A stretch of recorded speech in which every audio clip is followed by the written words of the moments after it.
সিরিয়ায় তুরস্কের কুর্দি বিরোধী অভিযান শুরুর পর থেকে এরদোয়ানের দেশ অর্থাৎ তুরস্কের সঙ্গে যুক্তরাষ্ট্রের সম্পর্কের ব্যাপক অবনতি হয়। ন্যাটোভুক্ত এই দুই দেশের মধ্যে উত্তেজনার পরিপ্রেক্ষিতে আলোচনায় আসে তুরস্কের কাছে থাকা পারমাণবিক বোমা ইস্যু। অস্ত্র বিশেষজ্ঞরা উদ্বেগ প্রকাশ করেন ওয়াশিংটনের সঙ্গে আঙ্কারার সম্পর্ক খারাপ হলে এই পারমাণবিক বোমার কী হবে। প্রশ্ন হলো, পারমাণবিক বোমাটি কি? তুরস্কের কাছে পারমাণবিক বোমা আসলেই বা কোথা থেকে? মূলত ৬০ বছর আগে দ্বিতীয় বিশ্বযুদ্ধের পর সোভিয়েত রাশিয়ার সঙ্গে স্নায়ুযুদ্ধের কালে যুক্তরাষ্ট্র শক্তিশালী এই বোমাগুলো সেখানে মোতায়েন করে। এরপর তুরস্ক আর সেই বোমা ফেরত দেয়নি। বিশ্লেষকরা ধারণা করেন পারমাণবিক বোমাগুলো যুক্তরাষ্ট্রকে আর ফেরত দেবেও না তুরস্ক।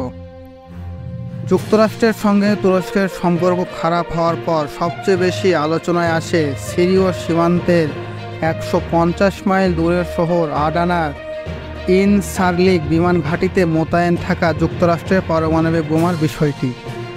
এখানে রয়েছে ৫০টি B-61 পারমাণবিক বোমা। ইনসারলিক বিমান ঘাঁটিতে থাকা পারমাণবিক বোমাগুলো নিরাপদে রাখার সক্ষমতা নেই স্বয়ং মার্কিন বাহিনীরও। এই বিষয়ে অস্ত্র বিশেষজ্ঞ হেন্স ক্রিস্টেনসন বলেন, ঘাঁটিটির সামরিক অবকাঠামো ও অস্ত্রবল যথেষ্ট হলেও অন্যের হামলা থেকে রক্ষার জন্য প্রয়োজনীয় জনবলের যথেষ্ট ঘাটতি আছে সেখানে। তিনি মনে করেন সেখানকার নিরাপত্তা ব্যবস্থা নিয়ে অনেক আগেই চিন্তা করা উচিত ছিল।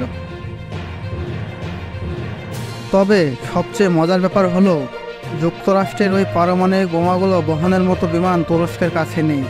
কেবলমাত্র মার্কিন বিমান বাহিনী সেগুলো ব্যবহার কিংবা সরাতে সক্ষম। এ অবস্থায় তুরস্ক বোমাগুলো নিয়ে নিলেও তাদের কোনো কাজে আসবে না বলে ধারণা অনেকের। তবে বর্তমানে মুসলিম বিশ্বের কাছে জনপ্রিয় নেতা এরদোগান কিন্তু হাসির পাত্র নয়। তিনি বসে থাকারও লোক নয়।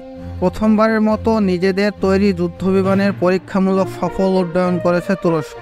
তুর্কি অ্যারোস্পেস ইন্ডাস্ট্রিজ বা TAI এর ডিজাইন করা এবং নির্মিত বিমানটির নাম কান বা খান।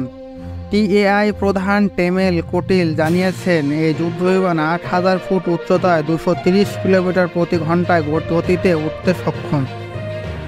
কানের সফল উড্ডয়নের পর এরদোগান বলে, নিজস্ব প্রযুক্তির ফাইটার জেট তৈরির ক্ষেত্রে তুরস্ক আরেকটি গুরুত্বপূর্ণ পর্যায়ে অতিক্রম করল। আগামী দিনগুলোতে জাতিকে আমরা প্রতিরক্ষা শিল্পে নিয়ে নতুন সুসংবাদ দিতে থাকব। আবার অনেক বিশ্লেষক বলছেন, তুর্কি প্রেসিডেন্ট রিসেপ তাইয়েপ এরদোয়ান পারমাণবিক অস্ত্র তৈরির শুরুর চেষ্টা করছেন।